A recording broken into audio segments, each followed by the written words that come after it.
talk about the power play tonight.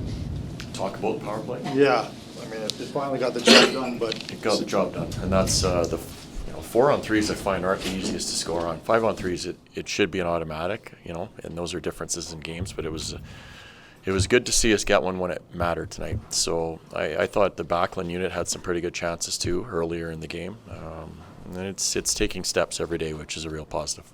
What did you think of that Jaeger-Sharon-Gobit shot to win it?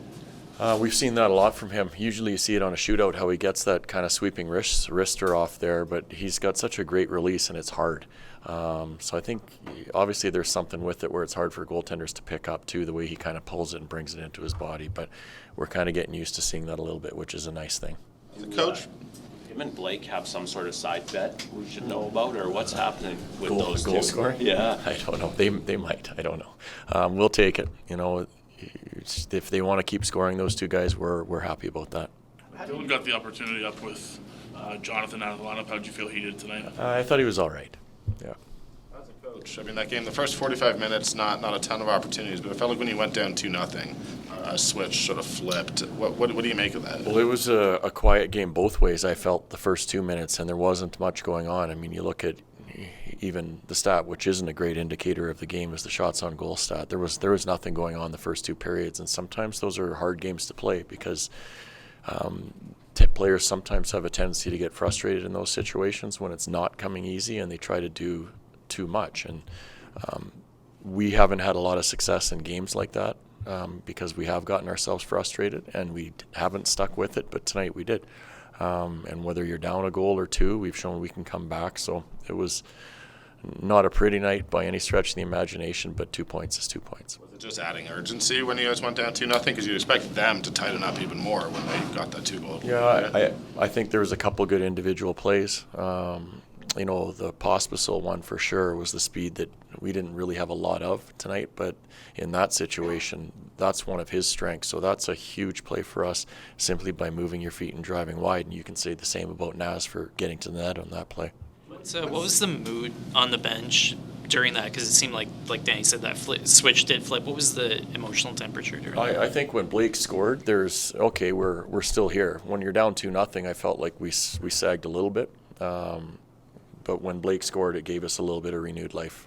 After that second goal gets scored after that PK, do you say anything on the bench? Does anyone say anything on the bench to sort of help amp things up? Or how does that get managed?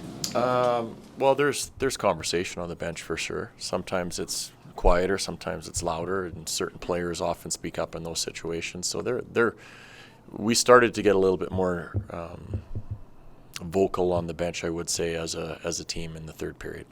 Huberdeau. Sorry, go So ahead. was Huberdeau just prior to the game he fell ill, or did you know kind of through the day? We kind of had an idea. We were hopeful that he would feel better to play tonight, but around 4 o'clock, he just didn't feel like he would be a help to us tonight.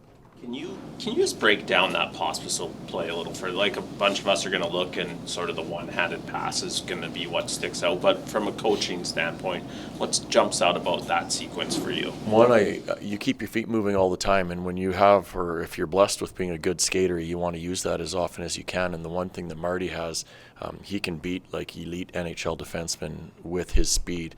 But in order to do that, you have to have some courage, because sometimes that means you're going to get hit on the wall. And it doesn't bother him. He just keeps going. Like you saw him tonight, he took a pretty good hit by our bench tonight, went back and did the same thing. But when you're willing to do that, oftentimes you'll eventually get rewarded. Blake, I mean, he's 32 years old, and you'd expect a guy at that age to kind of be what he is. But he's on pace to shatter his career highs. I mean, have you seen anything like that, a guy his age, just sort of? No, I don't know about someone his age or not, but I know Blake's been a very consistent player. This year, it's going in with a lot more regularity probably than in the past, but a lot of what he does is what we've seen from him in the past, whether it's the checking, grinding, hard work game that is pretty consistent with him. This year, as we've talked about, he's going to the net and pucks are finding him, and he's finding a way to finish. Just ask about Dan Vladar and how to step in for Jacob again here, and how important that is for your group. I thought Dan was really good tonight. The one goal I think might have went off a skate that went in, so that's a tough one for him to handle. But when you're not expecting to start, he has got to get himself kind of retooled fairly quickly. But I thought he did a really good job. He looked in control tonight. There wasn't a ton of work that he had to face, but when he did have to make a save, he made the big saves for us tonight.